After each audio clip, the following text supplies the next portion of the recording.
Hello, and thanks so much for joining us. I'm Carol Jenkins. The program is Black America, and today I am honored to have as our guest Marc Morial. He's the president and CEO of the country's largest civil rights organization, the National Urban League. 80 affiliates working in 300 communities across this country. And he also has a brand new book out called the Gumbo Coalition. Gumbo, does that sound like New Orleans to you? Marc, thanks so much for being with us today. Hey, Carol, thank you very much. Always great to be with you and hope you're safe and healthy. Right, we're hoping that for all of our viewers. And while we're still in the middle of this stay at home, we want to tell you that Marc's book is fantastic. It's a leadership guide.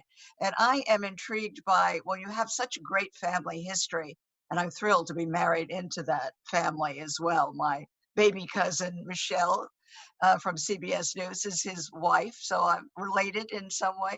But what a rich My better half and my supervisor and better half. Right. She's great. So New Orleans, and that's where this history starts. We always ask our guests, as you know, you've been a guest before, to place themselves in Black America. And yours is that rich family history in New Orleans. And the Gumbo Coalition represents the multifaceted, multicultural, multidimensional New Orleans that I knew and I grew up in. A New Orleans that was emerging from segregation, but still very divided in many respects. And it defined my life, and it's defined my life's work. And so the Gumbo Coalition is a take on the name we gave our political movement in the 90s when I ran for mayor. That our political movement was a Gumbo Coalition. It was made up of all the strands and all of the elements and all of the communities that represented New Orleans. And so it's something that resonated with New Orleanians, because gumbo is a basic home dish of New Orleans, right? Everybody's mama cooks gumbo. Right. We grew up eating gumbo at least once, sometimes twice a week. Sure. It is an incredible part of New Orleans culture that's been really exported to the world. And its genesis it's just an amalgamation of African, Spanish, Native American, and French food influences that came together to make this incredible dish called gumbo. So it represents that. Sure. So it worked for your first and second terms of running for mayor of New Orleans. We should say that your dad had been mayor of New Orleans before. Your mother, Sybil, is an incredible leader, civil rights activist as well. But the thing that came through as I was reading your book is about your grandfather, the cigar maker. Yeah. Talk to us a little bit about him and that book that he gave you. My grandfather, who was a disabled man, he was an amputee, and was a cigar maker early in his career. And as he shifted jobs when the cigar factory closed, he became an employee of Sears Roebuck, but he smoked cigars. And he gave me a little book when I was probably 5 or 6 years old. I don't remember the age. A red book with the names of all of the presidents. At that time, Lyndon Johnson was president. And he challenged me to not only read it, but to memorize the names of every president from Washington all the way to Johnson, which I did. And then he also, because of what was in the book, I learned all of the idiosyncratic facts about presidents, that James Madison was 5'4", that James Buchanan was not married, that Benjamin Harrison was the grandson of William Henry Harrison, that John Kennedy was the first Catholic president. I mean, you learn idiosyncratic things, little factoids about the presidents. Sure. And it was really an inspiration. And my grandfather, would read, have us read to him and read from a book, and it was an inspirational book. And I lost it during Hurricane Katrina. That's what I heard, that it was a book that you lost, but clearly you did not lose the lessons that you learned from reading it. And now you have your own book. We have a clip that has you explaining what it's all about. It's not just a book. You're saying that this coalition, Gumbo Coalition, is a movement. So let's take a look at that. I want to invite you to go to gumbocoalition.com. That's right, for a recipe on how to become a part of the Gumbo Coalition in your community. Gumbo and the Gumbo Coalition is about America's future. America's future is a democracy that respects and has a seat at the table for everyone, regardless of their ethnic background, their orientation, regardless of whether they were born in the United States or found the United States as their home as an immigrant. The Gumbo Coalition is about unity. It's about e pluribus unum. It's about the idea that America and its greatness stems from its ability to meld people around values from various walks of life. We've got a lot of work to do to make this a fair and equitable nation, but the Gumbo Coalition represents what we want for the future of this country. So be a part of the Gumbo Coalition. It's a book, it's a notion, it's an emotion, and it's a movement. It's Gumbo Coalition. So, clearly I would urge everyone during this time to go to the website, Gumbo Coalition, thegumbocoalition.com, and take a look at all of the information there. Marc, as so many of us are rethinking what life is going to be like on the other side of all of this, this is a great lesson book to have, almost like your grandfather's book that you had about tackling what's ahead of us. Talk to us a little bit about some of the lessons that you learned. When you first became mayor, a child was killed on your watch within days, and you had to deal with that, and this coalition building was essential. Yeah, I was very much elected to deal with the problem of violence and police corruption in 1994, which were raging and out of control. New Orleans was having a murder a day, more than a murder each day. And on Mother's Day, I got inaugurated the first Monday in May, and the first Sunday after that was Mother's Day. A young boy, 10 years old, named Tyrone Darby, was killed in one of our public housing neighborhoods, being the victim of random shooting.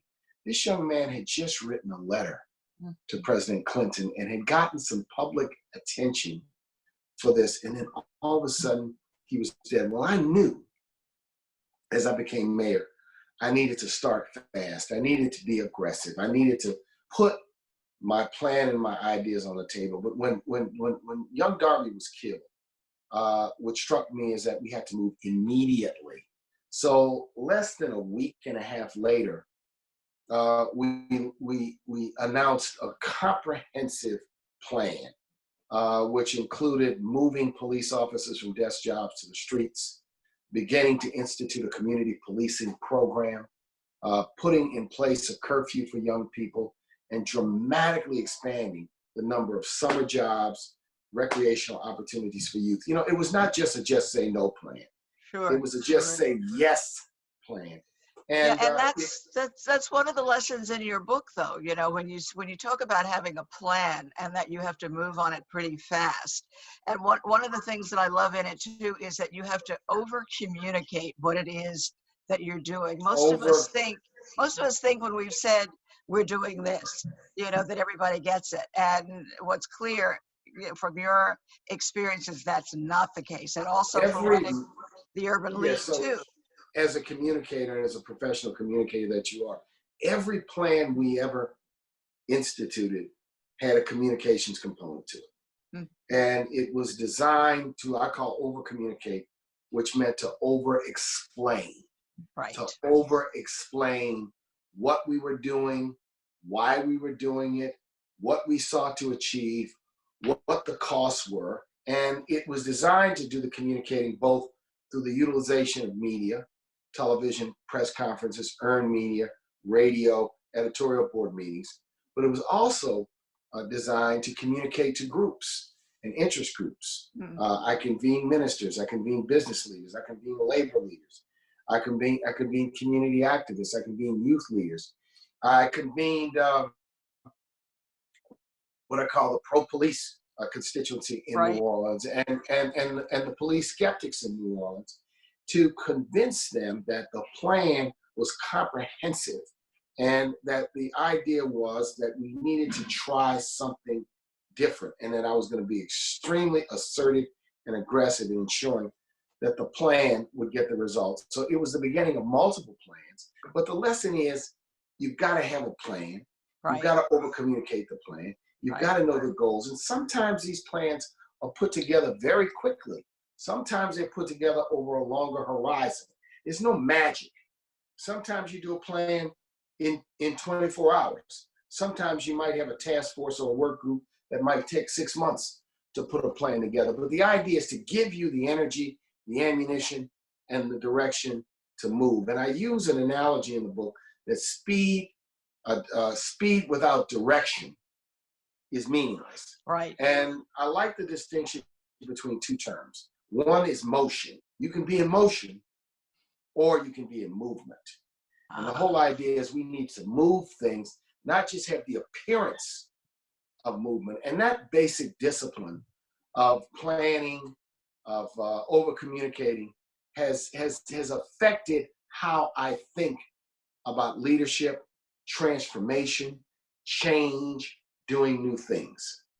Yeah, well, it's all, extremely useful, even for people who've been doing it for a long time. It's like, wait a minute, does that still work? Reevaluating all of that. Well, clearly, you've been doing a wonderful job of representing us in the world today as we are moving through COVID with the extraordinarily unfair punishment that our people, Black and brown people, are having to pay in this country during this pandemic. Talk to us about the kinds of things that you've been doing at the Urban League and as a communicator to make sure that everybody understands what's happening. So, Carol, at the beginning of this pandemic, there was talk in the community that, quote unquote, Black people could not get coronavirus. Which Now, turned out to it be, might have been street talk. It might have been wishful thinking. The first time I heard it, didn't make sense to me, but it was early. And as things evolved, I remember distinctly that Idris Elba, the great actor who should be James Bond, by the way, right, should be. We all should agree. be James Bond. Make Idris Elba James Bond. Right. Contracted coronavirus early on, did a video and said, Black people wake up. People of color wake up. You can get this too. Then for the first several weeks, there was no data, no information, no breakdown by either race or gender or age as to who was being infected, admitted to hospitals, and indeed who was dying. And I heard information that here in New York, there were large numbers of Black and brown people going to some of the hospitals like Columbia Presbyterian. And we began to clamor for the data. Right. And somebody told me, why do you want the data? It's not relevant. I said, it is absolutely relevant because you cannot orchestrate, you cannot design intelligent public policy without data. You need age data, you need demographic data, you need geographic data, you need underlying health conditions. We need to be transparent about this. We need to be public about it. And then the state of Louisiana, I believe, maybe Illinois, they were the first to release some COVID data, and voila, as though people were surprised. Right. It demonstrated, And that was, if yeah, you that was will, the shock. That was the shock. disparity. But let me say this is important. Yep. If you look at the data that came from China early on, China's experience was that anyone that had underlying conditions would be less likely to ward off the disease or the virus quickly and would be likely hospitalized on a ventilator and possibly die. So all we needed to do was take that information and extrapolate it on the United States, where these underlying conditions are disproportionate among people of color, and it would have been entirely predictable that this, in fact, would be the case. But let's be clear. When we say disproportionality, don't think, ladies and gentlemen, that we're saying that the coronavirus is a Black disease or that it is a brown disease, or rather, it is something that only affects Black people or brown people. It affects everyone, but it disproportionately, meaning the percentage of Blacks and Latinos who are both infected and hospitalized and have died is greater than our percentage as a portion of the population. So we got to put this in context so people are not cavalier. People say, it doesn't affect me. So Therefore, talk to us. I know. So you were very, very helpful in making sure that information became public, and now you've been very helpful in making sure that assistance, that testing, that proper care gets to Black and brown people. Talk to us about the programs. So I think states and cities have begun to follow suit, but let me sort of share with people, based on the public health experts that we've either read, heard, or spoken to, indicate that we've got to make sure that the testing, quality testing, there's some bad tests, some bogus tests floating around. Quality testing, I think, is available on demand. Anyone that wants to get tested should be able to be tested, right? Because we're dealing with the psychological impact of people wanting to know, do I have it or did I possibly have it? Number two, to the extent that a treatment regime, a medicine is available that the Food and Drug Administration certifies and that the experts certify is an appropriate way to confront the coronavirus, that needs to be made universally available to people. It could be that it's going to be administered by prescription, but we need to make sure that people can get it. If they test it, they can get the medicine. And thirdly, I hope that the Department of Health and Human Services, the Centers for Disease Control, the National Institutes of Health are working on how we would deploy a universal vaccine program, such that when the vaccine is available, that it's going to be readily available to all, regardless of zip code, regardless of neighborhood, regardless of economic condition, regardless of race, and it will be available, because that to me is the only way that we can ensure. This is not going to cure health disparities. What this is going to do is make sure that the best science is equally, the products of the best science are equally available to everyone. Right. So now you've been, talking with the administration as these massive bills have been constructed. I know that you've lobbied to make sure that a lot of the Black cities and communities, the smaller ones, were included. Talk to us about how you see that money being distributed now, and who's getting it and who's not. Well, there were lots of defects in the original plans. In other words, only cities with populations of more than 1 million could access certain money coming from the federal government.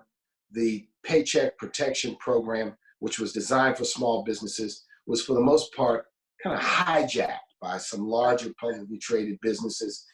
There was a correction. Ones that got like $10 million, And there was a correction in round 2 of the Paycheck Protection Act. What the results of that correction are, I'm not certain, but I do know that in my conversations with members of Congress, banks, small business owners, it's been better. And as we speak, there's still $100 billion available to be deployed. And we're working to ensure that the minority depository institutions, the minority banks, the community lending agencies are going to be aggressive and have a chance to deploy some of that money. And now, let me tell you what the fight is now. The fight is now whether we're going to create stabilization money for state governments and city governments, which is the right thing to do. It's the absolute right thing to do, because these employees have been on the front line. They're police officers, firefighters, garbage collectors, they're teachers and nurses and schools officials, they're IT people and website designers and developers who are keeping us informed. We've got to make sure that they've lost tax revenues because the economy has slowed because of our response to COVID, that they receive stabilization money. That is, I think, so critical. And the bill that was introduced by the House majority and garnered almost overwhelming support from the Democratic caucus does do that and much more. We do So need. as of our taping, though, that has yet to go to the Senate, and the prediction is that it doesn't have much life there. What's your I think that those arguments are more political posturing yeah? by some members of the Senate. It would be tragic and to some extent immoral for the Senate to turn its back on police officers and firefighters and municipal governments after having deployed $500 billion in credit to support ailing airlines, ailing hotel and hospitality concerns. You know, you had to take care of them, but now don't snub your nose at the cities and states. Do not start playing red state, blue state politics, partisan politics about who's getting help. You know, I tell people all the time, in a blue state, there are people who vote the opposite party too. In a red state, the same is true. You can't look at the country solely through these sort of narrow political lenses when you're leading in a crisis. What you got to do, people, think about Right. what they need and respond to that, and So put the so politics aside. So talking about the people and speaking to them, I know that you're doing great work on the census, which is essential, you know, for getting the kind of representation and money that's needed in so many of our communities. We have to be counted. To be counted means that we have the chance to be adequately represented in the Congress and state legislatures and the city councils. We have to be counted because the data is used to distribute resources and dollars for health services, for education services, for school lunches, and the like. We've got to be counted. And this year, it's easier to participate quite candidly. You can fill out a form online. There's a paper form which has been mailed out. And ultimately, they're going to be door knockers and census enumerators. But let's not wait for the door knockers and census enumerators. Let's take advantage of the opportunity. We must be counted, one form per house. Count everyone in the house, whether related or not. Make sure you think about your babies and your children so that they're counted, and seniors in your home, and make sure that they're counted. We can't risk an undercount in these times. So I really want to encourage people. If you have filled out your form, I'm just going to say thank you on behalf of the community. It's important. Please encourage others. If you have not, do it today. Right. So always, as we're coming near the close, and we have to have you back a million times. Thank you so much for everything. Anytime. We ask our guests to talk about the strength and the power of Black America. And during this fragile time, what do you think that power and strength of Black America is? Black America is incredibly resilient, built for tough and difficult times, built to bounce back. Black America is also built to support. We support each other and we support others who are dealing with the pain, the tragedy, the suffering, the hardship that this pandemic may mete out on various people and their families and their friends. But Black America is also influential. 45 million Black Americans in a nation of just over 300 million people. Spending power of 1 to 1.5 trillion. We're powerful consumers. We're influencers in popular culture. Black Americans are indispensably American and unapologetically Black, and are a component part of a nation which is multiracial, multidimensional, and multicultural. Our fight and our work is always about justice, fairness, and economic opportunity. That everyone have the chance to fulfill their full potential, and that the institutions of American life be aligned with that objective. So we love Black America because we are unapologetically Black, and we are Americans. Wow. Marc Morial, thank you so much for those words of assessment of where we are at this particular time. And congratulations on your book, The Gumbo Coalition. And go to thegumbocoalition.com to see more about Marc and the introduction by Sheryl Sandberg, the afterword by Magic Johnson, and the whole movement that he is beginning, the movement of many movements. Marc Morial, thank you so much for being Thank you with so us. much. I really appreciate it. And congratulations on your great career. Thank you. Thank you, Marc. And thank you to all of you joining us today. I'm Carol Jenkins. The program is Black America, and we will see you the next time.